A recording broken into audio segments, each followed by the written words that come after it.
Social distancing का ध्यान रखिए प्रॉपर। हॉल नंबर 1, 2, 3 प्रॉपरली बैठिए। लाइए 1 मिनट। शीट कोई बच्चा मोबाइल से देख ले, मुझे शीट दे दे आप। यस, तो कहाँ तक 96 कराना है, ठीक है।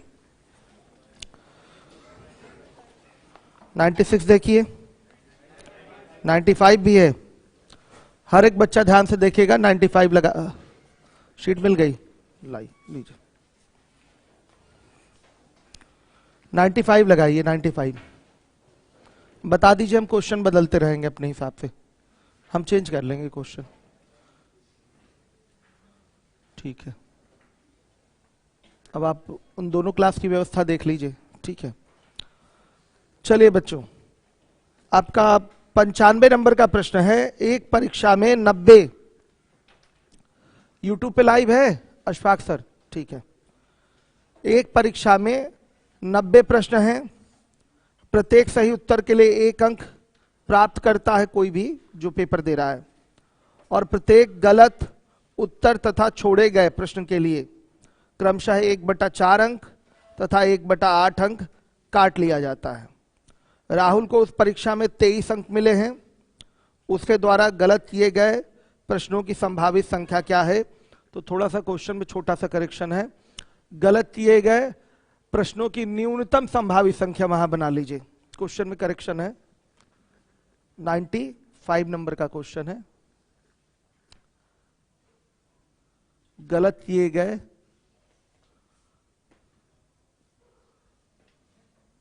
प्रश्नों की न्यूनतम संभावित संख्या, यह आपको निकालना है, ठीक है। मान लीजिए, माना गलत हल किए गए प्रश्न हो गया आपका x, और छोड़े गए प्रश्न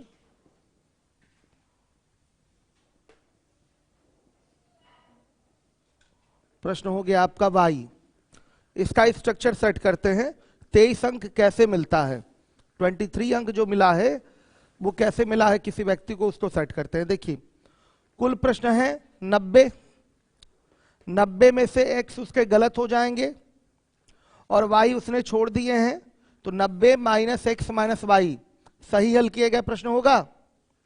बताइए, x प्रश्न गलत हल किए गए हैं और y प्रश्न छोड़ दिए गए हैं। तो गलत हल किए गए प्रश्न और छोड़े गए प्रश्नों को अगर आप कुल प्रश्नों की संख्या में से घटाएंगे तो क्या सही हल किए गए प्रश्नों की संख्या आएगी? श्योर है? तो ये सही हल किए गए प्रश्नों की संख्या है, और सही हल करने पर 1 नंबर मिलता है, तो × 1 इतने नंबर मिलेंगे। सही है? अब देखिए, गलत करने पर भी माइनस मार्किंग होती है और छोड़ने पर भी क्या होती है? माइनस मार्किंग होती है। तो मान लिया x प्रश्नों को उसने गलत किया, तो x प्रश्नों को गलत हल करने पर प्रत्येक प्रश्न पे कितने की माइनस मार्किंग होगी? 1/4 की। अच्छा, तो इस पे उसकी माइनस मार्किंग हो गई 1/4 की। तो इतना जो होगा x × 1/4, ये कहां से माइनस होगा? जितना नंबर उसे मिल रहा है उसमें से ये माइनस मार्किंग हो जाएगी। छोड़े गए प्रश्न के लिए भी ऋणात्मक अंकन है, नेगेटिव मार्किंग है। तो छोड़े गए प्रश्न कितने हैं? y, और एक प्रश्न छोड़ने पर कितने का नेगेटिव मार्किंग होता है? 1/8 का। तो इसमें भी उसकी माइनस मार्किंग हो जाएगी कितने की? y × 1/8 की। सही है? और अब ये पूरा बराबर किसके होगा? 23 के। अब ये पूरा बराबर होगा 23 के। थोड़ा सॉल्व करके, थोड़ा सिंप्लीफाई करके आप एक इक्वेशन बना लीजिए, ठीक है। x y को सेपरेट ही रखिएगा, बस आप x और y को इसके साथ कैलकुलेट कर लीजिए और बाकी ज्यादा कुछ मत करिएगा। हम इतने पे भी काम कर सकते हैं, लेकिन थोड़ा और सिंप्लीफाई कर लीजिए। बस x और y को इनके साथ ले जाके ऑपरेट कर लीजिएगा। 90 को एज इट इज छोड़े रहिएगा, 90 को एज इट इज छोड़े रहिएगा। हर एक बच्चा ध्यान दे। हॉल नंबर 1 की कंडीशन देख ले क्या है। आज लेट हो गया था मैं, तो देर रात लौटा हूँ। हाँ ठीक तो है, बच्चे अच्छे से पढ़ रहे हैं। आप बाबू इधर शिफ्ट हो जाइए। तो बहुत विशेष ध्यान देना है, और बहुत खुशी की बात है 16 तारीख से वैक्सीन आ चुका है, मतलब आपकी अब स्थिति 16 तारीख से सामान्य हो जाएगी, देश में काफी सामान्य हो जाएगी। कोचिंग्स वगैरह चलाने में, स्कूल्स वगैरह, कॉलेजेस वगैरह आप चलने में कहीं कोई बड़ी परेशानी नहीं झेलनी होगी। हाँ, लेकिन नॉनवेज खाने वाले थोड़ा सावधान हो जाएं, बर्ड फ्लू का असर आ चुका है। ठीक है, यस बाबू, एलईडी नहीं चल रही है? हाँ, हरा हरा दिख रहा होगा ना, बंद है। अशफाक सर, आज अनिल चले गए हैं घर, उनकी तबीयत खराब थी। अशफाक सर, ये एलईडी नहीं चल रही, जरा सेट कर लेते हैं। और हड़बड़ाई नहीं, कोई हड़बड़ी की बात नहीं, बच्चे समझदार हैं, हो जाएगा धीरे धीरे सब। आप लोग उधर फाउंडेशन देखिएगा, वो छोटे छोटे बच्चे हैं ना, फाउंडेशन में दिक्कत ना है। तो ये सर्वेश्वर पांडे है, काफी एक कहा जाए तो मैथ्स के बहुत ही मजबूत कड़ी है द स्पीड के, काफी मैथ्स अच्छी है इनकी, और एक जिम्मेदार और ईमानदार व्यक्ति भी है। अशफाक सर को तो आप लोग जानते ही हैं, अशफाक सर जैसा दूसरा कोई है ही नहीं द स्पीड में। चलिए, तो बच्चे क्या बना इक्वेशन आपका? क्या बना? 90 minus 5x/4 minus 9y/8 is equal to 23। अब आपको पता है कि ये क्वेश्चन, सॉरी, ये इक्वेशन सॉल्व होगा नहीं, तो अब कैसे करेंगे? जीटीओ। कैसे किया जाएगा जीटीओ? गो थ्रू ऑप्शन में आ जाइए। जीटीओ, पहला ऑप्शन है गलत हल किए गए प्रश्नों की संख्या 34, दूसरा ऑप्शन है गलत हल किए गए प्रश्नों की न्यूनतम संभावित संख्या 32, तीसरा ऑप्शन है, मतलब बारी बारी लिख देंगे, तीसरा ऑप्शन है गलत हल किए गए प्रश्नों की न्यूनतम संभावित संख्या 52। ओके, सॉरी, एक गड़बड़ी हो गई, डी दे दिया, नन ऑफ दीज। अब इसमें थोड़ी प्रॉब्लम हो जाती, स्क्रीन बंद हो जाती है। आज ही मंडे को बीमार होना था उसको भी, बड़ा गलत बात है। अनिल भी बीमार हो गए मंडे को, ये भी बीमार। चलिए अभी देखता हूं, अशफाक सर हैं, देखेंगे। क्यों बच्चों, सही है? तो पहले ऑप्शन ए को चेक कर लेते हैं। अगर हम गलत हल किए गए प्रश्नों की न्यूनतम संभावित संख्या 34 लेते हैं, मान लिया अगर 34 ले, तो जैसे ही 34 यहां रखेंगे, y की कोई ऐसी वैल्यू मिलेगी जो पॉजिटिव इंटीजर में हो। आ रहा है समझ में? y की एक ऐसी वैल्यू मिलेगी जो पॉजिटिव इंटीजर में हो। भाई सवाल है तो हो सकता हो, ऐसा तो है नहीं कि छोड़े गए प्रश्न शून्य होंगे, हो भी सकता है, लेकिन जब मान लीजिए इंटीजर मिलेगा, नेगेटिव नहीं मिलेगा, लेकिन क्या मिलेगा? इंटीजर मिलेगा, ये कह सकते हैं। दशमलव में भी नहीं हो सकता, ऐसा तो नहीं कह सकते हमने 3.33 प्रश्नों को छोड़ दिया, 53.53 प्रश्नों को छोड़ दिया, ऐसा तो नहीं कह सकते। मतलब अगर हम गलत हल किए गए प्रश्नों की संख्या 34 मानते हैं, तो y की संख्या भी हमारी क्या आनी चाहिए? पूर्णांकीय मान आना चाहिए। y का भी हमारा पूर्णांकीय मान आना चाहिए। आइए रख के देखते हैं, चेक करेंगे। 90 माइनस 5 इंटू 34/4 और फिर minus 9y/8 is equal to 23। अब सुनिएगा, हल करने पर y बराबर क्या आएगा? जरा हल करके बताइए, y बराबर कितना आ रहा है? यह आपका काम है, हल करके देखिए। यूट्यूब वाले बच्चे भी इसको समझने की कोशिश करिए, तेलियरगंज वाले आप लोग भी।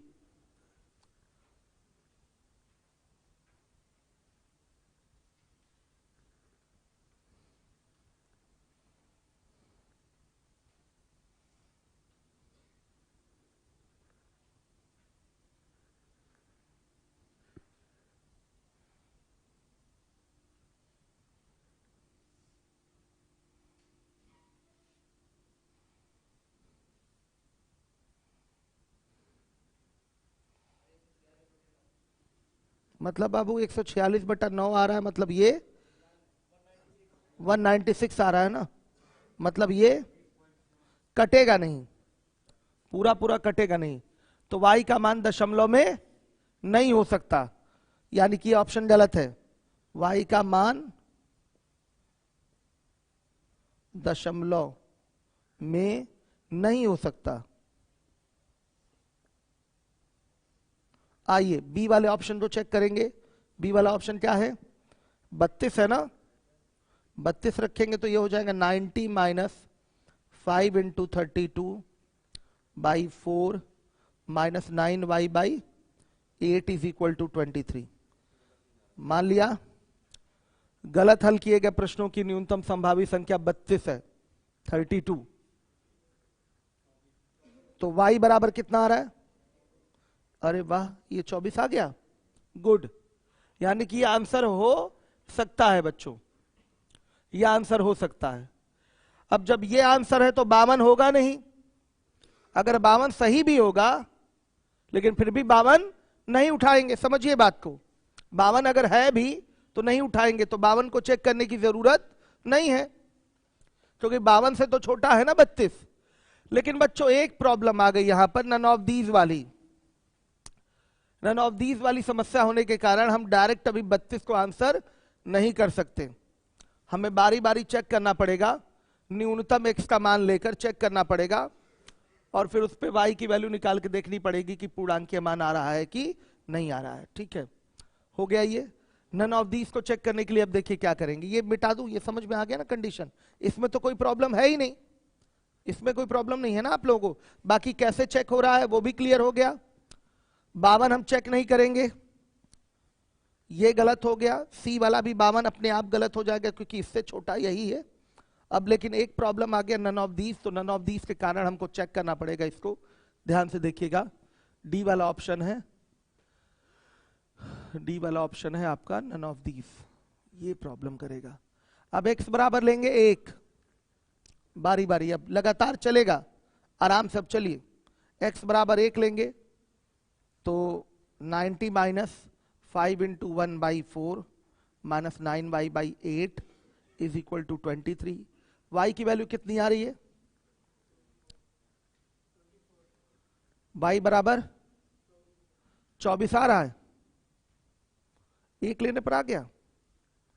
x बराबर 1 लेने पर y बराबर 24 आया है क्या? तब तो यही हमारा आंसर होगा। चेक करिए, इतना आ रहा है। नन ऑफ दीज फिर आंसर बनाना पड़ेगा। x बराबर 1 रखने पर y का मान क्या आया है? कितना आ रहा है वो बता दीजिए। y बराबर क्या? अच्छा ठीक है, पॉइंट में क्या आ रहा है वो बता दीजिए, लिखना पड़ेगा ना मुझे। 526/9। बच्चे ये भी आंसर गलत है। अगर न्यूनतम हल किए गए प्रश्नों की संभावित संख्या 1 है तो छोड़े गए प्रश्नों की संख्या पूर्णांकीय नहीं आ रही है, यानी कि ये भी गलत है। अब x बराबर 2 रखेंगे तो 90 माइनस 5 गुणे 2 बटा में क्या 4 minus 9y/8 is equal to 23। बोलिएगा y बराबर यहां से कितना आ रहा है?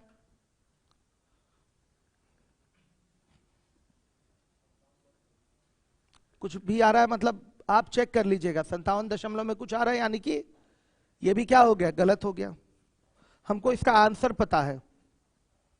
x बराबर 5 रखने पर 90 minus 5 into 4 5 into 5/4 minus 9y/8 बराबर 23। इसमें चेक करिए,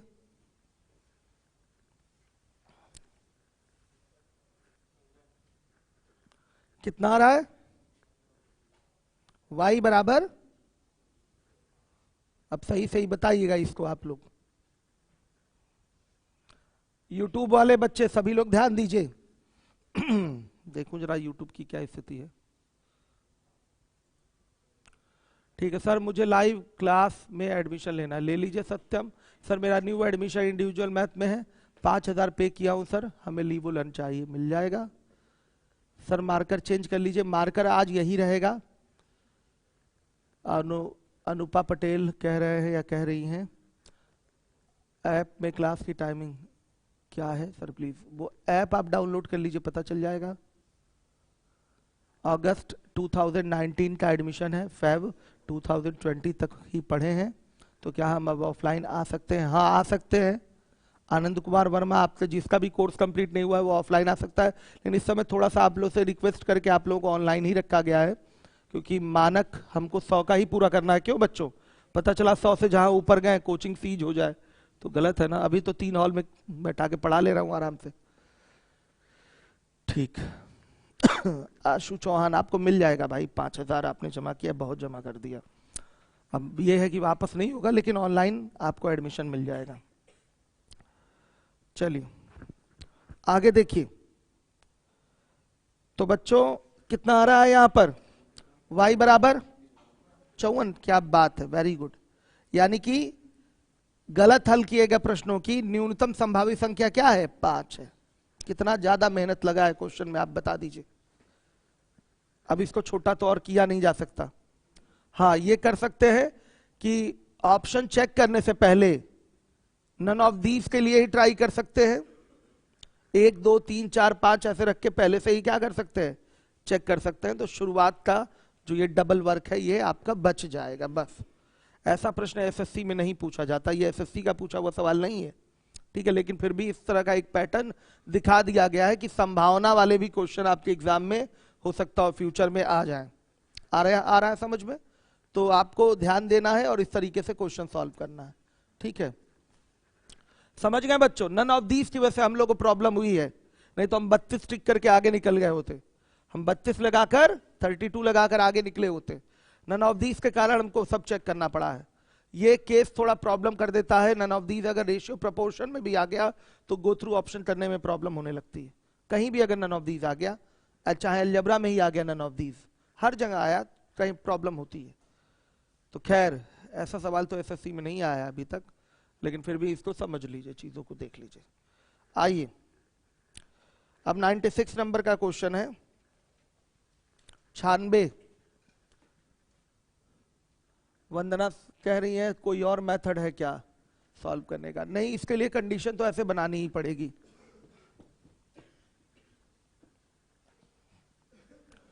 आइए देखिए 96 96।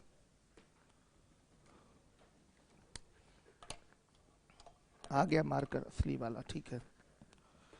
जब कोई धनराशि 14 लड़कों के बीच में बांटी जाती है तो हर एक को उस धनराशि से 80 रुपए ज्यादा मिलते हैं जो उन्हें तब मिलती जब उसी राशि को 18 बच्चों में बराबर बराबर जो बांटा जाता है। वह धनराशि क्या है? अगर क्लास में 100 लड्डू बांटना है, 10 बच्चे हैं, तो प्रत्येक बच्चा कितना कितना लड्डू पाएगा? 10-10 लड्डू पाएगा। श्योर है? आ रहा समझ में? ये कैसे पता चला आपको? भाग देकर। आप लड्डुओं की संख्या में जिसका भी बंटवारा होना है, जिस भी चीज का बंटवारा हो, चाहे वो लड्डू हो चाहे पैसा हो, उसकी कुल संख्या में छात्रों की कुल संख्या से भाग दे देंगे। तो 100 लड्डू है आपकी कक्षा में, बांटने के लिए आया है, और प्रत्येक बच्चों को 10-10 लड्डू देना है। समझिए? अच्छा हाँ ठीक, प्रत्येक बच्चों को 10-10 लड्डू। पहले क्या बोले थे? 10 छात्र हैं, 10 छात्र हैं, ठीक है। 10 छात्र हैं तो प्रत्येक बच्चों को कितना लड्डू मिलेगा? 10-10 लड्डू मिलेगा, ठीक है। सही है। अब देखिए अगर छात्र 5 हो जाए तो प्रत्येक बच्चे को कितना मिलेगा? 20-20 लड्डू मिलेगा। इसका मतलब बच्चों ये जो बंटवारा हो रहा है, लड्डुओं की संख्या कैसे पता चल रही है? भाग देकर। भाग किसमें किसका देना है बताइए? लड्डुओं की कुल संख्या में छात्रों की कुल संख्या से।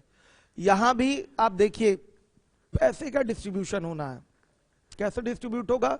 कुल पैसे में छात्रों की संख्या से भाग देंगे तो प्रत्येक को कितना कितना पैसा, मतलब कितना कितना धन प्राप्त होगा, ये पता चलेगा। आया समझ में? आपसे पूछा गया है बताइए धनराशि क्या थी जिसको बांटना था, तो मान लिया माना धनराशि बराबर x। मेथड 1, माना धनराशि बराबर x, तो 14 लोगों में कितना कितना बंटवारा होके मिलेगा? x बटा 14। सही है। 18 लोगों में कितना कितना बंटवारा होगा? x बटा 18। आप x बटा 14 में से x बटा 18 घटाएंगे तो ये किसके बराबर आएगा? 80 के बराबर आएगा, क्योंकि ये हिस्सा ज्यादा है। एक कम लोगों में बटेगा तो ज्यादा ज्यादा मिलेगा, तो ये हिस्सा ज्यादा है, ये वाला हिस्सा कम है। तो x बटा 14 में से x बटा 18 घटाएंगे तो किसके बराबर? 80 रुपए के बराबर। एक बनाइए तुरंत इसको सॉल्विंग के लिए, सॉल्व करिए x के लिए। x के लिए तुरंत फटाफट सॉल्व करिए। 5040 आ गया, 5040 x बराबर आ रहा है 5040। ठीक, अब आइए मेथड 2 पे, GTU 5040 ये है 180, 75 60, फिर नन ऑफ दीज आ गया। देखिए बच्चों, आंसर हमारा वही सही होगा जो प्रॉपरली 2 से भी कट रहा हो, 7 से भी कट रहा हो, 4 नहीं 9 से भी कट रहा हो। तो 9 से कटने वाला तो ये भी है और ये भी है और ये भी है, 9 वाली बात तो गड़बड़ हो गई। 7 से कटने वाले फिगर के लिए, 7 से ये कटने के लिए कौन कट रहा है? पहला कट रहा है और बाकी ये दोनों नहीं कट रहे हैं। आप कटा के देख लीजिएगा, 7 से विभाज्यता का नियम पढ़ाया जाएगा आगे आपको, खैर उससे चेक भी नहीं हो पाएगा। सी भी कट रहा है, ठीक है कोई बात नहीं बच्चों। 14 से कटा लीजिए, 14 से कौन कट रहा है? 14 से ये कट रहा है, 18 से भी कट रहा है, ये दोनों से कट रहा है, 14 से भी और 18 से भी। 14 से भाग देंगे तो कितना आएगा बताइए? 200, 360, और 18 से भाग देंगे तो कितना आएगा? 280। 360 में से 280 गया, कितना? 80 आया ना। तो ऐसे भी ये आंसर क्या हो गया? सही हो गया। इस तरीके से भी आंसर सही हो गया, लेकिन नॉर्मली उससे आप आराम से कर पा रहे हैं, ठीक है कोई बड़ी बात नहीं है। हाँ अंतर 80 नहीं आएगा ना, कट रहा है हाँ सी वाला भी कट रहा है, लेकिन अंतर 80 नहीं आएगा। ठीक, अंतर 80 इस पे आ रहा है, अंतर हमारा मेनली तो 80 आना चाहिए। पहले तो हम कटने वाली चीज देखेंगे, अगर 9 से कटने वाला केवल एक अकेला ऑप्शन होता ना तो हम उसको टिक करके आगे निकल जाते हैं, बहुत फायदा मिलता। फिर 9 से तो सब कट रहे हैं ना, 7 से चेक करना मुश्किल है। ठीक है, 7 से विभाजिता हम आपको पढ़ाएंगे तो बड़ा व्यवहारिक ढंग से नहीं चेक हो पाता तुरंत कि यही 7 से कटने वाला है, टाइम देना पड़ता है उसके लिए।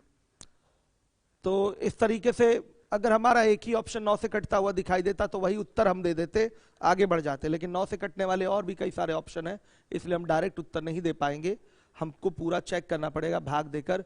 14 से और 18 से जो रिजल्ट आए उसका अंतर 80 भी आना चाहिए, तो वो 5040 में आ रहा है, 5040 में बच्चों आ रहा है। क्लियर है? तो इस तरीके से ये आंसर होगा। ये इक्वेशन फॉर्मेशन पे किसी बच्चे को तो प्रॉब्लम नहीं है। देखिए न्यू बैच स्टार्ट किया मैंने नंबर सिस्टम से, कोई बच्चा आज भी पहले दिन आया होगा तो ऐसा नहीं है कि उसका कुछ भी छूटा है, कुछ भी नहीं छूटा है। शुरुआत का एक आयु संबंधी प्रश्न वाला पैटर्न छूटा है और ये संख्या संबंधी चल रहा है। खैर आज ये सारी चीजें समझ में भी आएंगी आपको, ऐसा नहीं है, लेकिन ये ना सोचिएगा कि छूट गया। अब जब इकाई के अंक से पढ़ेंगे आप लोग तो नया ही रहेगा आपके लिए, और ये किसी दिन पढ़ा दिया जाएगा, हो जाएगा। ये परसेंटेज या प्रॉफिट लॉस तो नहीं है ना कि पहले दिन का लेक्चर आखिरी दिन तक चलेगा, मतलब इन्वॉल्वमेंट रहेगा, ऐसा तो है नहीं भाई। अलग अलग टाइप है, अलग अलग उसका बेसिक है। ठीक, ये टाइप है अलग तो इसका बेसिक कुछ अलग है। इसके बाद इकाई का अंक आएगा तो उसमें कौन सा इसका बेसिक जरूरत पड़ेगा? कोई जरूरत रहेगी इसकी?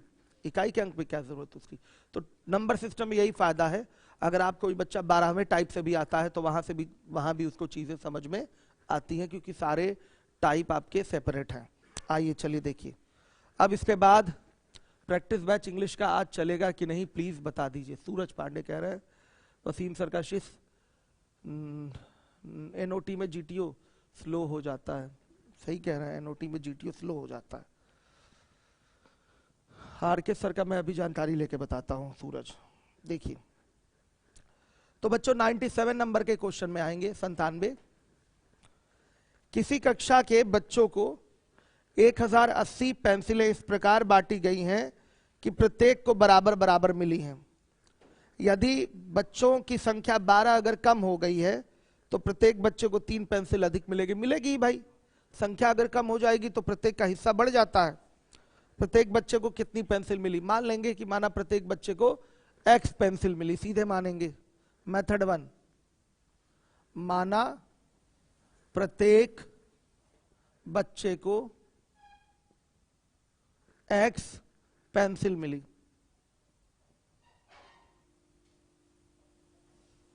ठीक, आइए देखिए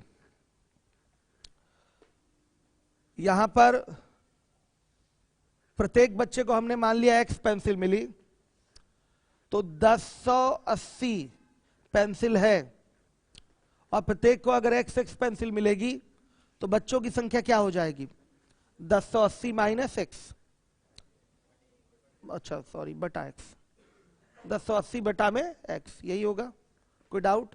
जैसे मान लिया क्लास में 100 लड्डू बंटना है और प्रत्येक बच्चे को 2-2 लड्डू दिया जा रहा है, तो बच्चों की संख्या कितनी? 50 होगी कि नहीं होगी? बताइए बच्चों की संख्या कैसे निकले? ये भी भाग देकर आप कुल लड्डुओं की संख्या में प्रत्येक बच्चों को कितने लड्डू प्राप्त हुए उससे भाग कर दीजिए, बच्चों की संख्या आ जाएगी। वही काम हमने यहां किया है। टोटल पेंसिल है 1080 और प्रत्येक बच्चे को मिल कितना रहा है? एक्स पेंसिल मिल रहा है, तो यहां से बच्चों की संख्या क्या हो जाएगी? 1080 और बटा में एक्स, ये बच्चों की संख्या हो जाएगी। लेकिन बच्चों जब 3 पेंसिल कम मिल रही है, एक्स माइनस 3 पेंसिल मिल रही है, ध्यान से सुनिएगा, इसका मतलब बच्चों की संख्या क्या हो गई? बढ़ गई। पेंसिल अगर कम मिलने लगेगी तो बच्चों की संख्या क्या? अच्छा अधिक मिल रही है, ठीक 3 पेंसिल अधिक मिल रही है, यानी कि पहले एक्स पेंसिल मिलती थी, अब एक्स प्लस 3 पेंसिल, इसका मतलब बच्चों की संख्या क्या हो गई? कम हो गई। अगर पेंसिल अधिक मिलने लगेगी इसका मतलब बच्चों की संख्या क्या हो गई? कम। तो वहां से बच्चों की संख्या कैसे निकल के आएगी बताइए? 1080 और बटा में एक्स माइनस 3, ऐसे ही आएगा। और इन्हीं दोनों का अंतर किसके बराबर? 12 बच्चों के बराबर। क्यों? इन्हीं दोनों का अंतर किसके बराबर? 12 बच्चों के। एक्स प्लस 3 है, सॉरी एक्स प्लस 3। आ रहा है समझ में? कोई डाउट तो नहीं? 3 बढ़ जा रहा है, अगर पेंसिल 3 ज्यादा मिल रहा है इसका मतलब बच्चों की संख्या क्या हो गई? कम हो गई है। कितना कम हुई है? 12 कम हुई है। तो पुराने बच्चों की संख्या में से नए बच्चों की संख्या अगर घटाएंगे तो किसके बराबर आएगा? 12 के बराबर आएगा। बन रही है कि नहीं ये कंडीशन? ठीक, अब हल करेंगे, एक क्वाड्रेटिक इक्वेशन बनेगा, बताइए उसको बनाकर। क्वाड्रेटिक इक्वेशन बनेगा, सभी बच्चे बनाकर बताएं। लीवोलन वाले, यूट्यूब वाले, तेलियरगंज, सिविल लाइंस। अच्छा ये क्वेश्चन हमने चेंज ही नहीं किया क्या? अरे बच्चों क्या बताऊं मैं, कहीं चेंज ही नहीं किया मैं क्वेश्चन।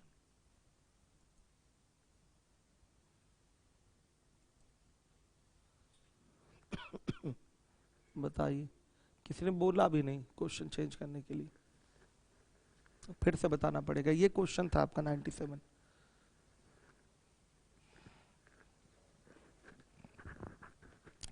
अभी कमेंट में डालिएगा, कहिएगा दोबारा क्वेश्चन फिर से बताना है तो बता दूंगा। एक 96 में ही क्वेश्चन नहीं लगा है, 96 में क्वेश्चन नहीं लगा है, 97 लगा दिया मैंने, देख लीजिए। क्वाड्रेटिक बताइए। X square plus 3x minus 270 बराबर किसके? 0 के। ठीक है, बन गया क्वाड्रेटिक। इसी को इस तरीके से 2 फैक्टर में तोड़िए कि जोड़ने घटाने पर +3 आ जाए, ऐसे सेट किया जाएगा। 18 15 आपने बोल दिया बहुत आसानी से, तो वेरी गुड। ये हो जाएगा आपका +18 और -15, ये बटा 1 होगा ही। तो x के 2 मान आएंगे, x बराबर आ रहा है 1 -18 और x बराबर 1 आ रहा है 15। कौन सा लिया जाएगा? 15 वाला। x बराबर 15 वाला मान क्या है? सही है। तो प्रत्येक बच्चे को कितनी पेंसिल मिली है बच्चों? प्रारंभिक ही बताना है, यदि वाला केस नया वाला तो बताएंगे नहीं। वो यदि से कोई चीज क्वेश्चन पूछता है तो ये नहीं कि यदि वाला उत्तर बता दीजिए, नया वाला उत्तर बताइए, नहीं। तो एक कंडीशन है, यदि ऐसा होता तो वैसा हो जाता। तो ऐसा वैसा थोड़ी करना है हमको सीधे प्रारंभिक बताना है। तो सीधे बोलेंगे कि प्रत्येक बच्चे को 15 पेंसिल मिली। प्रत्येक बच्चे को 15 पेंसिल मिली, यह आंसर है आपका। समझ गए बच्चों? कई लोग कहेंगे सर ये कैसे कर लिए, 18 - 15 कैसे लिखती है? डायरेक्ट कितने बच्चों के मन में ये डाउट है भाई? हाथ उठाइए। ये डायरेक्ट कैसे हो गया? कितने बच्चों के मन में डाउट है? हॉल नंबर 1, 2, 3, कहीं से भी हाथ उठाइए। किसको डाउट है? सबको पता है नहीं कैसे हुआ है भाई? 270 का गुणनखंड करिए, सेट करिए 2 फैक्टर के फॉर्म में, हो जाएगा कि नहीं? गुड। हॉल नंबर 3 की स्थिति देख ली जाए। थोड़ा रनिंग ज्यादा हो गई इस समय हमारी। क्यों बच्चों, समझ में आ रहा है? कहीं कोई परेशानी? चलिए आइए। अब इसके बाद हमारा जीटीओ होगा। ये देखिए ध्यान से, जीटीओ हर एक बच्चा देखे। जीटीओ के लिए क्या करना है? बस ये हो गया। मेथड 2 देख लीजिए। जीटीओ, जीटीओ में आइए। 18, 15, 12, 16। पहली चीज, अगर बच्चों हम लोग 18 लेंगे तो देखिए 18 से तो कट जा रहा है ये, ठीक। लेकिन फिर 18 + 3 क्या हो जाएगा? 21, 21। 21 से नहीं कटेगा। आंसर घटने के बाद कैसा मान आ रहा है? पूर्णांकीय मान आ रहा है, यानी कि दोनों का कटना जरूरी है। आया समझ में? अगर ये आपका कट रहा है तो इसका कटना अनिवार्य है। ये 21 से नहीं कट रहा है, ये आंसर हमारा गलत हो जाएगा। 15 लेंगे तो 15 से ये कट रहा है, कट रहा है कि नहीं? 15 से ये कट रहा है, और 15 3 18, 18 से ये भी कट रहा है, यानी कि यही आंसर क्या है? सही है। बस कहानी खत्म, और बाकी किसी को चेक करने की जरूरत नहीं है। जनरली ऐसे सवाल केवल ये देखकर पता चल जाता है आंसर क्या होगा, कि कट रहा है कि नहीं कट रहा है। क्योंकि लाना तो 12 है, पूर्णांकीय मान लाना है हमको, तो कटना जरूरी है। कटता हुआ किसी ऑप्शन से दिखाई दे रहा है, यानी कि वही ऑप्शन क्या है? सही है। क्यों? लीवोलन वालों, तेलियरगंज वालों और यूट्यूब वालों बच्चों, आप लोग ध्यान दीजिएगा।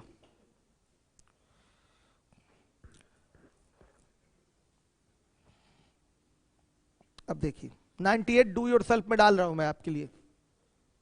98 आपको घर से करके आना है। मेथड 1 और जीटीओ दोनों, मेथड 1 और जीटीओ दोनों।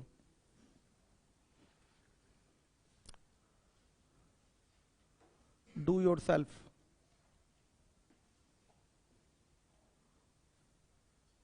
होमवर्क है बच्चों ये। आइए 99 पे आ जाइए। एक व्यक्ति ने 8600 रुपए अपने 5 बेटे, 4 बेटियों तथा 2 भतीजों के लिए छोड़े हैं। ये रेशियो प्रपोर्शन का एक छोटा सा वर्ड प्रॉब्लम है, यहां भी करवाता हूं मैं, देखिएगा।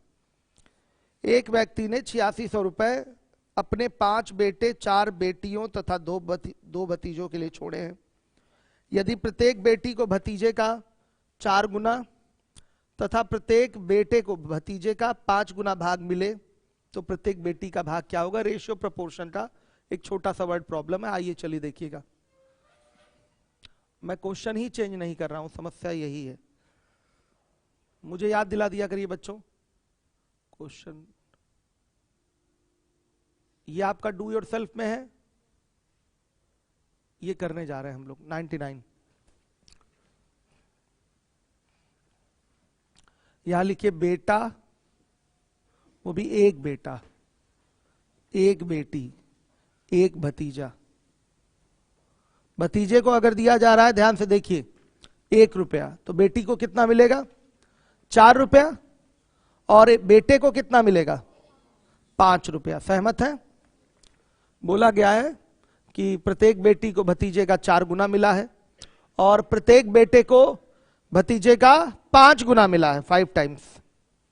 अब देखिए, ये तो एक बेटा, एक बेटी और एक भतीजे को मिले हुए धन का अनुपात है ये 5, 4, 1 का। ये रियल फिगर तो है नहीं, हाँ, लेकिन जो भी रियल फिगर होगा इसी के सेम मल्टीपल में होगा। क्या होगा? समान गुणज में होगा। जैसे रियल में एक बेटे को 5x मिलेगा, तो एक बेटी को 4x रुपए, तो एक भतीजे को x रुपए मिलेगा। समान गुणज में ही होगा। ये चीज रेशियो प्रपोर्शन में प्रॉपरली सिखाई जाएगी। अब हमें एक बेटा, एक बेटी और एक भतीजे का पैसा नहीं उठाना है। कितने बेटे हैं? 5 बेटे हैं, तो 5 बेटे, बेटी कितनी? 4 बेटियां हो गई और 2 भतीजे हो गए। इनके धनों का अनुपात चाहिए, इनके धनों का अनुपात चाहिए।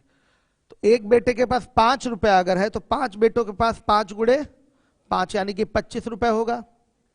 एक बेटी के पास 4 रुपए है तो 4 बेटियों के पास 4 गुणे 4 यानी कि 16 रुपए होगा।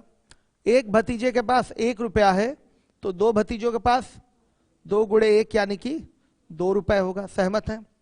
अब ये रियल आपका रेशियो आ गया है, जिस अनुपात में आपका जो 8600 रुपया है बटना है, उसका ये अनुपात आपको पता चल चुका है, 25, 16 और 2 का। आ रहा है समझ में? इसी अनुपात में आपका बटना है, जो भी धन है 8600 रुपया 25, 16 और 2 के अनुपात में बटना है। 5 बेटों को मिलेगा 25 रुपए, तो 4 बेटियों को मिलेगा 16 रुपए, तो 2 भतीजों को मिलेगा 2 रुपए। आ गया समझ में? अब देखिए, यहां से देखा जाए तो इनका कुल धन रेशियो में कितना हो गया बताइए? 25, 16 और 2 जोड़ के बताइए। 43। कुल धन रेशियो में, कुल धन किसमें? अनुपात में। कितना हो जाएगा? 25, 16 और ये 2, कितना? 43। और बाबू रियल में धन कितना है? 8600 है कि नहीं? तो क्या रेशियो का टोटल धन 43 रियल के कुल धन 8600 के इक्विवेलेंट होगा कि नहीं होगा? तो लिखेंगे ये 43 इज इक्वल टू 8600। सही है? तो एक बराबर बताइए, 43 2 का कितना हुआ? 86, तो 200 रुपए। तो आपसे पूछा गया है प्रत्येक बेटी का हिस्सा, तो प्रत्येक बेटी का हिस्सा क्या है? 4 है ना, कि हमको 16 निकालना है? नहीं, प्रत्येक बेटी का हिस्सा क्या है? 4 है, तो हमें 4 की वैल्यू चाहिए। तो 4 बराबर किसके? 4 गुणे 200 यानी कि 800 रुपए। ये सवाल आगे फिर फेस करेंगे, इसको आप लोग रेशियो प्रोपोर्शन टॉपिक में, इसको फिर से आपको लगाना पड़ेगा। ठीक, कमेंट देखा जाए बच्चों के क्या है? ज्योमेट्री लाइव चलेगा? हाँ लाइव चलेगा, सारे क्लास लाइव चल रहे हैं, परेशान ना हो। देखिए, आशीष यादव ने आंसर कर दिया, साहिल ने आंसर करा, चंद्रशेखर सैनी आंसर, अंशिका शॉटी ने आंसर करा, कृष्णा कुमार मिश्रा ने आंसर करा, काजल सिंह ने, अच्छा काजल सिंह बोली है, क्वेश्चन चेंज कर लीजिए, चेंज हो चुका है। सर ज्योमेट्री लाइव चलेगा? सारी क्लासेस लाइव चलेंगी। हमने 2 फाउंडेशन बैचेस लाइव कर रखे हैं, आपकी सुबह से शाम तक की क्लास लाइव है। बस इंग्लिश मीडियम का फाउंडेशन बैच वो लाइव नहीं है, वो बच्चे कम हैं इसलिए आ जाते हैं क्लास में। ठीक है, चलिए आइए अब बच्चों मुर्गा मुर्गी वाला क्वेश्चन लगाते हैं हम। 100 नंबर, 100 नंबर नहीं, हाँ इसका मेथड भी यही है, ध्यान से देखिएगा, मेथड भी इसका यही होगा। और दूसरी चीज, अगर मल्टीपल में देखना चाहते हैं, भाई बेटी का हिस्सा कितना है रेशियो में? 4 है, आंसर वही सही होगा जो 4 का मल्टीपल होगा। ये भी चेक किया जाता है रेशियो प्रोपोर्शन में, तो 4 के मल्टीपल में तो सब है, 4 के मल्टीपल में सब है, तो ये इस तरह से चेक नहीं हो पाएगा। नहीं तो मल्टीपल वाला बहुत फायदा पहुंचाता है, रेशियो प्रोपोर्शन में अगर ये मल्टीपल वाली चीज दिमाग में रहेगी बहुत फायदा मिलता है, लेकिन यहां नहीं मिलेगा, यहां ऐसे ही करना पड़ेगा। और ये ओरल मेथड है, आपको लग रहा है कि ये लेंदी है, लग रहा होगा, लेकिन ये ओरल मेथड है, जब लगाएंगे आप लोग तो आने वाले समय में ये ओरल हो जाएगा क्वेश्चन। चलिए आइए देखिए 100 नंबर के क्वेश्चन पे आते हैं। राकेश मोहन त्रिपाठी, हमारे ख्याल से 16 तक तो रहेगी यूट्यूब पे क्लास, 16 से 18 तक, 16 से 18 तक कोई यूट्यूब की क्लास डिलीट भी नहीं होगी तब तक। 16 से वैक्सीनेशन शुरू, और इधर हम लोग फिर से बैठ के आराम से पढ़ेंगे फैल के। देखिए 100 नंबर का क्वेश्चन है, मेथड 1। एक एक्स मान के करा देता हूं मेथड 1, लेकिन एक्स मान के कभी भी एग्जाम में करना है नहीं। देख लीजिए, ये एग्जाम का मेथड नहीं है जो कराने जा रहा हूं। किसी व्यक्ति के पास कुछ मुर्गियां और गायें हैं, इनके पैरों की संख्या 140 है और मस्तकों यानी कि सिरों की संख्या कितनी है? 48 है। मुर्गियों की संख्या क्या होगी? जो पूछे मान लीजिए उसकी संख्या x होगी, मैथ में तो यही है ना। x मान के करना है, तो जो पूछ रहा है जिसके बारे में उसी को x मानिए। तो माना मुर्गियों की संख्या बराबर x। तो ये बताइए गायों की संख्या कितनी होगी? 48 माइनस x। ऐसा क्यों? अगर सिरों की संख्या 48 है, इसका मतलब कुल जानवरों की, कुल जीवों की संख्या कितनी हो गई? 48 हो गई। आ गया समझ में? क्लियर है कि नहीं? अब पैरों की संख्या 140 है, तो आप यहां से ये नहीं कह सकते कि जानवर आपके 140 होंगे, नहीं। तो किसी के 4 पैर होते हैं, किसी के 16-16 पैर होते हैं कि नहीं बच्चों? नहीं होते हैं, नहीं होते हैं। कीड़े मकोड़े नहीं होते 16 क्या 32-32 पैर होते हैं, 100 पैर भी देखिए बच्चा कह रहा है। तो वो आपके जीव जंतु पे डिपेंड करता है वो कैसा है, ठीक। यहां पर केवल हमारे पास 2 पैर वाले और 4 पैर वाले जानवर हैं, तो 140 टोटल इनके पैर हैं, तो कुल जानवर 140 नहीं बोले जा सकते। लेकिन सिर तो सबके एक ही होते हैं ना, सभी लोगों के सिर क्या रहेंगे? एक ही रहेंगे। तो गाय का भी एक सिर, और कबूतर है कि मुर्गी है, मुर्गी का भी क्या होगा? एक ही सिर होगा। तो अगर सिरों की संख्या 48 है, सिरों की संख्या 48 है, तो कुल जानवरों की संख्या भी क्या होगी? 48। अगर इसमें मुर्गियां हो गई x, तो गायें कितनी होंगी? 48 माइनस x। देखिए ये एग्जाम का मेथड नहीं है, फिर भी देखिए कर देते हैं हम। क्वेश्चन चेंज करना है। हाँ सही कह रहे हैं आप लोग, नहीं याद दिला रहे हैं ना, क्वेश्चन चेंज करना है। आप लोग चेंज करवा दीजिए क्वेश्चन। हो गया चेंज? चलिए आइए, मार्कर भी चेंज कर दूं।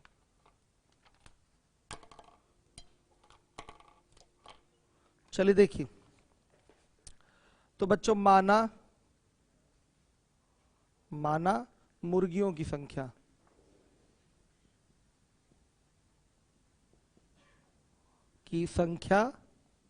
बराबर क्या? x हो गया। तो गायों की संख्या क्या होगी?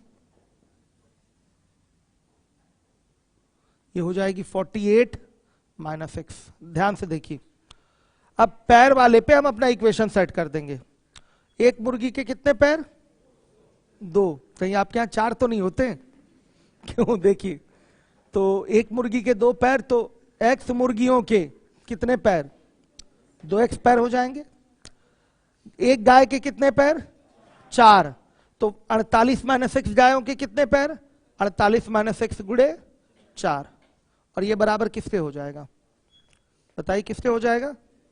140 के। 140 ना, x बराबर हल करके बताइए।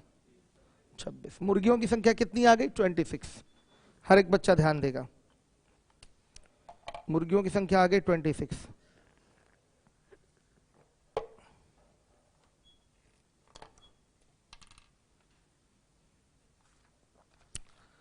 मुर्गियों की संख्या आ गई 26। ये तरीका है, एग्जाम में करना नहीं है ऐसे। हॉल नंबर 1, 2, 3, लीवोलन, तेलियरगंज, गोविंदपुर। सभी बच्चे ध्यान दें।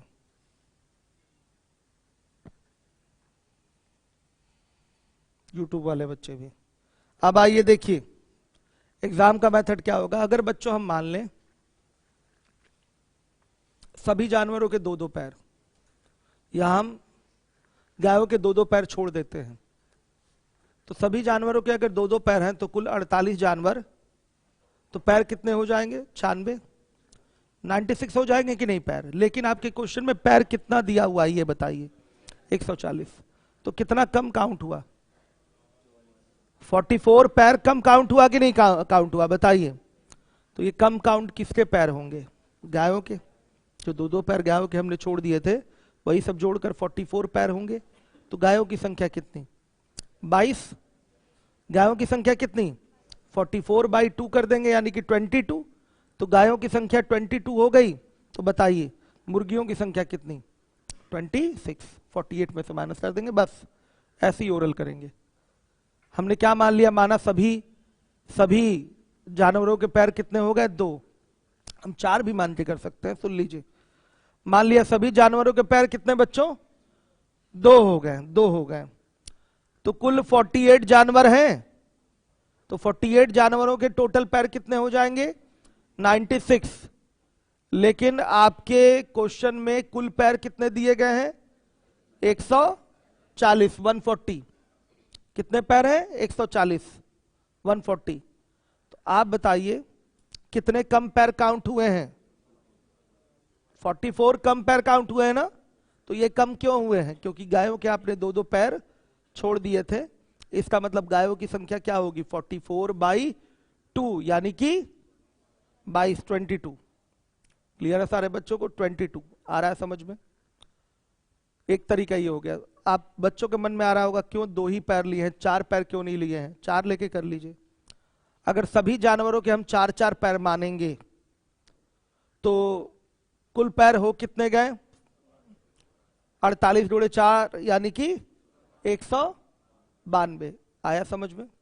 अब ये 140 से कितना ज्यादा है? 52 ज्यादा है। 52 क्यों ज्यादा है? क्योंकि मुर्गियों के हमने 2-2 पैर अधिक ले लिए हैं, इसलिए ये ज्यादा आ रहा है काउंटिंग में। तो मुर्गियों की संख्या कितनी होगी बताइए? 52, 52 बटा में क्या 2 यानी कि 26। यहां से डायरेक्ट मुर्गियों की संख्या आ गई। लेकिन आपको किसी एक को ही लेके चलना है, और 2 को लेके चलते हैं तो कैलकुलेशन आसान रहती है। दुगना करना ज्यादा इजी है ना, 4 गुना करने की तुलना में दुगना करना ज्यादा इजी है। तो घटाना कोई कठिन काम होता नहीं।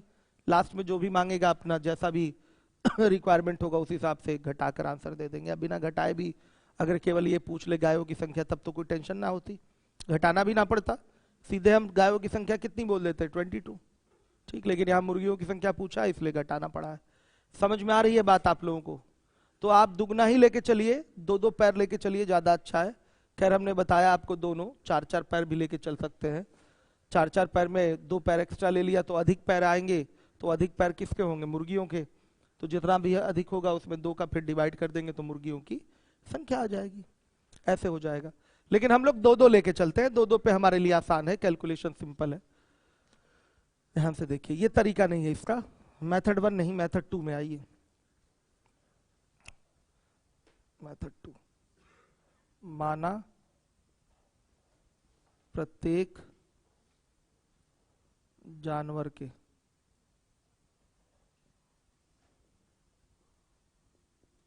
पैर बराबर 2। सही है। कुल पैर कितने हो गए? 2 × 48 यानी कि 96। लेकिन प्रश्न में 140 पैर दिए गए हैं, अतः अतिरिक्त पैर बराबर क्या हो जाएगा बताइएगा? 140 माइनस 96 यानी कि 44, सॉरी 44। ये किसके पैर हैं? ये अतिरिक्त नहीं हो गया, इसमें तो मान लिया कम हुए पैर। कम पैर बराबर कितना? 44। ठीक है, ये गायों के छोड़े गए कुल पैर है। सहमत हैं बच्चों? गायों के छोड़े गए कुल पैर हैं, तो गायों की संख्या क्या होगी? गायों के कितने पैर छोड़े थे आपने? 2-2 पैर छोड़े थे। 44/2 यानी कि 22 गायें हो गई। तो मुर्गियां कितनी? मुर्गियां, जानवर तो पूरा 48 है, 48 में गाय हो गई 22, तो 26 मुर्गियां हो गई। हर एक बच्चा ध्यान दे, 26 मुर्गियां हो गई। सभी लोग ध्यान देंगे।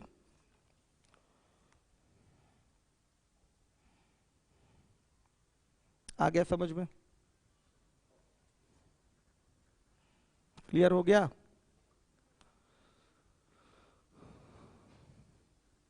चलिए आइए अगले क्वेश्चन में आ जाइए। 101 कौन करेगा ओरल? ऐसे ही 2 ही बच्चे हैं बस, पढ़ के देखिए कौन कौन ओरल कर लेंगे। मैं क्वेश्चन लगा रहा हूं, ये 100 नंबर का क्वेश्चन था। 101 में आइए, सामने आ चुका है 101। क्वेश्चन है आपका, एक बगीचे में कुछ गाय एवं कुछ बालक हैं।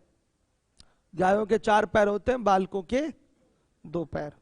यदि जमीन पर कुल पैरों की संख्या 220 है एवं कुल सिरों की संख्या 60 है, तो बताइए कुल कितनी गायें हैं?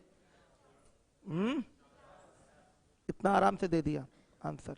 चलिए आइए, मान लिया सबके 2-2 पैर, बालकों के भी 2-2 पैर, गायों के भी 2-2 पैर। गायों के 2 पैर हमने छोड़ दिए, तो 2-2 पैर हैं, तो कुल जानवर 60 हैं, तो कुल पैर कितने हो कुल पैर कितने हो गए इनके? 120। सही है। तो ये बताइए कितने कम आए हैं पैर? 100 पैर कम आए हैं। तो ये कम क्यों आए हैं? क्योंकि 2-2 पैर आपने गायों के छोड़ दिए थे। तो क्या हो जाएगा बताइए? 220 माइनस 100 यानी कि, अच्छा 220 माइनस 120 मतलब 100। तो 100 किसके पैर है? ये गायों के। तो गायों की संख्या क्या? 100/2 यानी कि 50। गाय कितनी है? 50। कर लेंगे ऐसे ओरल, कोई प्रॉब्लम तो नहीं, मतलब देख के एक बार में हो जा रहा है ओरली। अब आइए, हो गया? सही है। अब देखिए 102, एक व्यक्ति के पास कुछ मुर्गियां और कुछ गायें हैं। यदि सिरों की संख्या और पैरों की संख्या में जो अनुपात है वो 12 और 35 का है, तो मुर्गियों की संख्या कितनी है? यदि कुल सिरों की संख्या 48 है। ध्यान से देखिएगा, सबसे पहले तो यहां से पैरों की संख्या निकालनी पड़ेगी रेशियो का यूज करके। सही है। सिरों की संख्या 48 दे रखा है ना। 102 सिर और पैर में जो रेशियो है वो 12 और किसका है? 12 और 35 का है। देखिए क्वेश्चन को सॉल्व करने के लिए पहले आपको सिर और पैर की एग्जैक्ट संख्या चाहिए। सिरों की संख्या 48 दे रखा है, तो आप यहां से पैरों की संख्या निकालिए। तो क्या 12 इक्वलेंट होगा 48 के? 1 बराबर 4 के। 1 बराबर किसके हो गया? 4 के। तो 35 बराबर किसके? किसके? 35 बराबर किसके? 140 के। आ गया समझ में? 35 बराबर 140 के। है कोई डाउट? क्लियर है ना ये चीज? अब देखिएगा, यहां पर हम मान लेंगे कि प्रत्येक के कितने कितने पैर? प्रत्येक जानवरों के 2-2 पैर। प्रत्येक जानवरों के 2-2 पैर। तो कुल सिरों की संख्या 48 है, तो पैरों की संख्या कितनी हो जाएगी? 96। समझ में आ रहा है? 48 इंटू 2 कितना हो गया? 96। तो अब बताइए कितने आपके कम हो गए पैर? 140 में से 96 घटाएंगे 44। तो ये कम क्यों हुए हैं? क्योंकि आपने गायों के पैर 2-2 छोड़ दिए थे। तो गायों की संख्या क्या होगी? यही पूछा है क्या? किसकी संख्या पूछा है? मुर्गियों की। 44/2 यानी 22। तो मुर्गियों की संख्या बताइए। सवाल चेंज हुआ था ना? आप लोग बोल ही नहीं रहे, आप लोग को पीट देंगे हम। कितना हुआ? किस में से घटेगा? 96 नहीं, सॉरी बच्चों, 48 में से कितना? 26। क्वेश्चन चेंज करना पड़ेगा अब मुझे।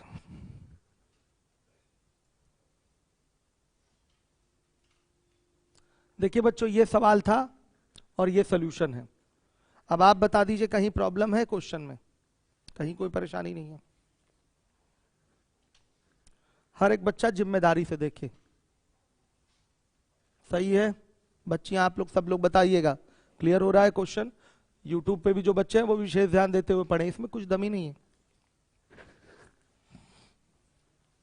अब आइए 103,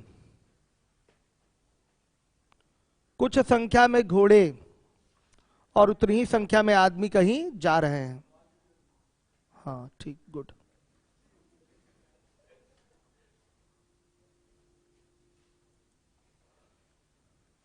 देखिएगा, कुछ संख्या में घोड़े और उतनी ही संख्या में आदमी कहीं जा रहे हैं। आधे मतलब मालिक जो है यानी कि आदमी, आधे तो अपने घोड़ों पर बैठे हैं, जबकि शेष जो है, शेष आधे ही तो होंगे, शेष अपने घोड़ों का नेतृत्व करते हुए साथ साथ चल रहे हैं। तो यदि जमीन पर चल रही टांगों की संख्या 70 हो तो बताइए कि घोड़े कितने हैं? जितने घोड़े उतने आदमी, ठीक है। आधे आदमी यानी कि जो मालिक हैं वो पीठ पे बैठे हैं, यानी कि उनके पैर जमीन के संपर्क में नहीं आएंगे, और आधे घोड़ों का नेतृत्व कर रहे हैं, मतलब घोड़ों के साथ साथ चल रहे हैं। घोड़ों की 4 टांगे जमीन पर हैं तो आदमी की भी 2 टांग जमीन पर होगी। ऐसे कितने आदमी है? आधे। समझ में आई बात? तो आपको यहां पर इक्वेशन जो फॉर्म करना है इसी 70 के लिए फॉर्म करना है। तो ध्यान से देखिएगा, यहां मान लीजिए मेथड 1 में एकदम सिंपल है। मेथड 1 से करना तो नहीं है एग्जाम में, करना तो ओरल ही है, लेकिन कर देते हैं मेथड 1। माना आदमियों की संख्या बराबर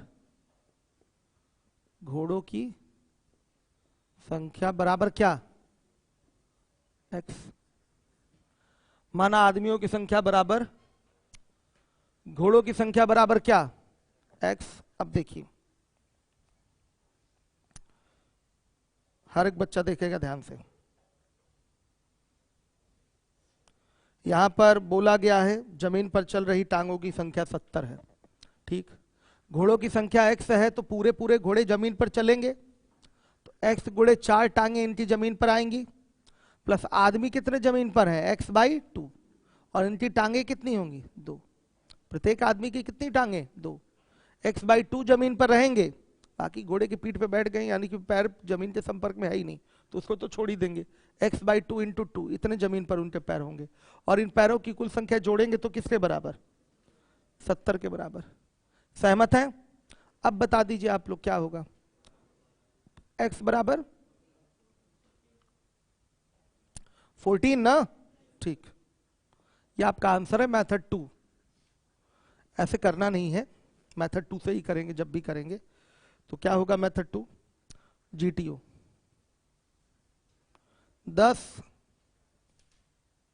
12, 14, 16। सुनिए, घोड़ों की संख्या अगर 10 ले लेंगे, आदमियों की संख्या भी 10 घोड़े हैं तो 40 टांगे उनकी जमीन के संपर्क में आ गई। आदमी की केवल 5 दूना 10 टांगे ही संपर्क में आएंगी, क्योंकि आधे आदमी जमीन पर चलेंगे, आधे तो घोड़ों की पीठ पर बैठे हुए हैं। तो सीधे अगर 5 आदमी हो गए जो जमीन पर चल रहे हैं तो 5 दूना 10 टांगे उनकी जमीन पे आ गई, और पूरे 10 घोड़े अगर जमीन पर चल रहे हैं तो 40 टांगे उनकी आ गई जमीन पर। तो टांगे कितनी हो गई बताइए? 50, जबकि टांगे हैं कितनी? 70। ध्यान रखिए ये गलत हो गया। 12 की बात करेंगे तो 12 चौके 48, अगर 12 घोड़े लेंगे तो 48 टांगे उनकी क्या होंगी? जमीन पर। आदमी भी 12 हो गए तो 6 आदमी क्या होंगे आपके? जमीन पर चलेंगे, तो 6 दूना 12, तो 48 और 12 60, ये भी गलत। 14 अगर लिया जाएगा तो 14 चौके 56, और 7 दूना 14, 56 और 14 70, यानी कि ये आंसर क्या है? सही है। तो अब इसको गलत ही बोलेंगे। इस तरीके से आप GTO एक बार में चेक कर लेंगे, ऐसे आपको पेन नहीं उठाना पड़ेगा। समझ में आ रहा है सबको? बताइए, आ रहा है कि नहीं? चेंज है ना क्वेश्चन? हाँ ठीक है।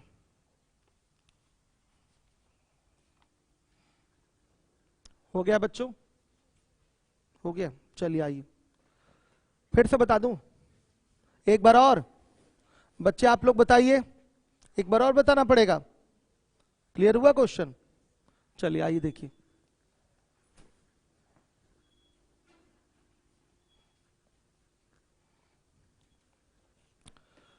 एक 104 नंबर का मेथड 1 देखिए।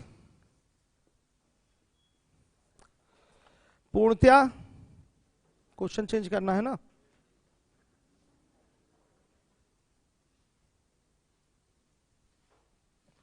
देखिए, पूर्णतया जल से भरे एक पात्र का वजन 2.25 किलोग्राम है। मान लिया ये पात्र है, इसमें जल भरा हुआ है। पात्र मतलब बच्चे मेटल का बना है तो पात्र का भी तो भार होगा। ध्यान से देखिए, ठीक। पूर्णतया ये जल से भरा है, पूरा भार इसका कितना है, जल और ये पात्र, पूरा भार कितना है 2.25 किलोग्राम। ध्यान से देखिए, पात्र के 0.2 भाग यानी कि 1/5 भाग भरे होने पर उसका वजन जो है वो 0.77 किलोग्राम है। पूरा 100% भरे होने पर, पूरा 100% भरे होने पर यानी कि ऊपर तक ये भरा हुआ है, तो देखिए इसका कुल वजन कितना है 2.25 किलोग्राम। इसमें क्या क्या शामिल है, इसमें पानी का वजन शामिल है और पात्र का वजन शामिल है, ये दोनों चीजें यहाँ शामिल हैं। लेकिन जब ये पूरा ना भरा हो, 1/5 भाग भरा हो, मतलब 0.2 भाग भरा होना, मतलब 1/5 भाग, यानी कि पूरा कहां तक जाएगा, मान लिया यहां तक कहीं जाएगा, ये यहां तक, इतना ही अगर पानी मान लीजिए भरा हुआ है, ये इतना पानी भरा हुआ है, तो क्या क्या वजन प्रयोग होगा, पात्र का वजन तो आएगा ही उसमें, और ये इतना पानी भरा हुआ है तो इतना पानी का वजन आएगा, और इस तरह से कुल वजन आपका 0.77 किलोग्राम हो रहा है। आ गया समझ में। पात्र के 0.4 भाग में जल भरा होने पर उसका वजन कितना होगा। देखिए बच्चों, यहां पर हम क्या करेंगे, बेसिक से करने जा रहे हैं अभी। 0.4 भाग में वजन, 0.4 भाग अगर पात्र भरा है तो वजन क्या होगा, तो पात्र का कुल वजन तो प्रयोग होगा ही ना, कुल वजन तो प्रयोग होना ही है, और पानी केवल टोटल का 0.4 भाग ही प्रयोग होगा। तो हम पात्र का वजन निकाल लेते हैं और यहां पर कुल पानी का वजन निकाल लेते हैं, ये दो चीजें काम कर लें, पात्र का वजन अलग निकाल लें और पानी का वजन अलग निकाल लें। तो बच्चों अगर यहां मान लेंगे कि माना पात्र, खाली पात्र, पात्र का वजन x किलोग्राम, तो सहमत है आप लोग, x किलोग्राम सहमत है इससे, मान लिया। तो पानी का वजन क्या होगा,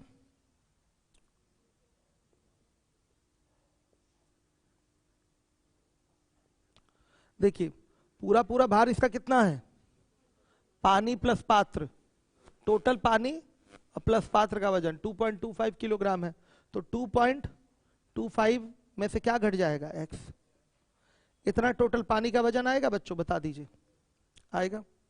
अब देखिए बोला गया है कि पात्र 0.2 भाग भरा हुआ है तो उसका वजन 0.77 है, इसी से कंडीशन बनाएंगे। देखिए पात्र का वजन तो हमेशा x लेना ही पड़ेगा, पानी कितना लिया गया है, पूरे पानी का सिर्फ और सिर्फ 0.2 भाग, तो यहां पर पूरा पानी हो गया 2.25 माइनस x इंटू कितना पानी उठाया जाएगा 0.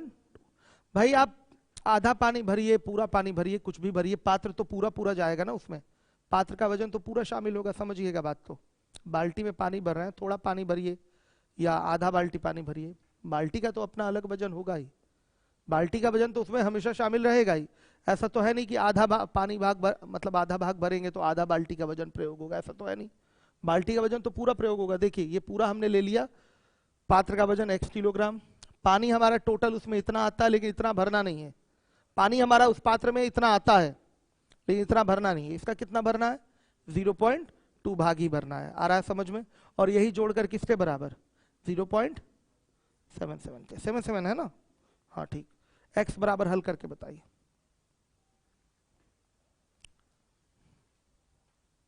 हल करके सभी लोग बताएं x बराबर क्या आ रहा है।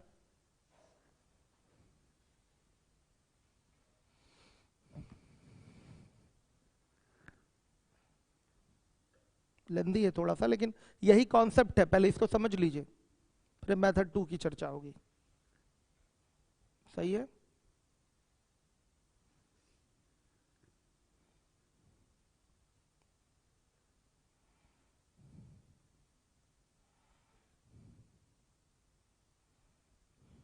किसी का आया, ये x बराबर आ जाएगा, फिर हमें आंसर देना है, तो आंसर किसका देना है 0.4 भाग भरे होने पर कुल भार। देखिए ये एक तरीका था, अभी दूसरा तरीका भी कराऊंगा, लेकिन ये आपको आना चाहिए। x प्लस क्या 0.25 माइनस एक्स और इंटू क्या 0.4। सही है, इसी का वैल्यू चाहिए आपको। कल दूसरा तरीका कराऊंगा। ये समझ में आया? 0.4 भाग भरे होने पर कुल भार क्या होगा, क्लियर हुआ? एक्स तो रहेगा ही, और टोटल पानी का कितना लेंगे, केवल 0.4 लेंगे। समझ में आ गया? यहां एक्स का मान निकालिए और यहां रख दीजिए। 0.40 यही आ रहा है? श्योर है? कितने लोगों का ये आया है? गुड। अब ये मान यहां डाल दीजिए 0.40 और ये हो गया आपका। यहां इसको भेजकर ध्यान से देखिए, भेजकर घटा लेंगे इसमें से तो कितना आएगा, जो भी आएगा कुल मिला के इसका दुगना यहां मान रख दीजिए डायरेक्ट, नहीं तो कैलकुलेशन बढ़ेगी। अब बढ़ाना ही चाहते हैं बढ़ा लीजिए। देखिए 2.25 माइनस 0.40 इंटू, ठीक, आप कैलकुलेट कर लीजिए। कल फिर कराऊंगा इस क्वेश्चन को। आंसर आ गया? देख लीजिए, आ जाएगा आंसर। कल दोबारा फिर क्वेश्चन को कराऊंगा और दूसरे मेथड से भी कराऊंगा कि और जल्दी कर पाए आप। ये मेथड 1 ही था।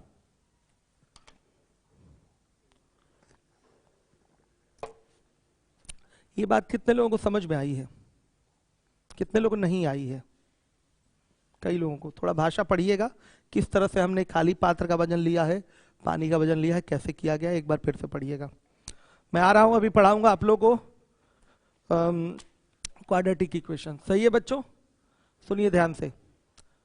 वर्ड प्रॉब्लम चल रहा है। नया भी कोई बालक होगा जिसका फर्स्ट डे है, हाथ उठाइएगा। शीट मिली आप लोगों को? शीट मिली है? ऑफिस से जाके शीट प्राप्त कर लीजिए। इसके बाद देखिए, ये तो आपका एकदम नया बैच है अर्थमेटिक से। ये ना सोचिएगा कुछ छूटा है, कुछ भी छूटा नहीं है। ये छोटे छोटे मोटे ये आपके वर्ड प्रॉब्लम में मैं करवा दूंगा। और बाकी आपका अलजेब्रा छूट गया है, अलजेब्रा खत्म होने वाला है जल्दी ही, 200-250 क्वेश्चन बचे होंगे। और फिर उसके बाद आपका कोऑर्डिनेट ज्योमेट्री से एडवांस में नया बैच स्टार्ट हो जाएगा। मिलते हैं हम लोग थोड़ी देर बाद। Thank you. रिवीजन करते रहिए। मास्क लगाइए। मास्क कहाँ है आपका? मास्क लगाइए। सभी लोग सोशल डिस्टेंसिंग का ध्यान रखें, कोई निकलेगा नहीं, बैठे रहिए। नए बच्चे एकदम परेशान नहीं होंगे, कुछ छूटा नहीं है उनका, कुछ भी छूट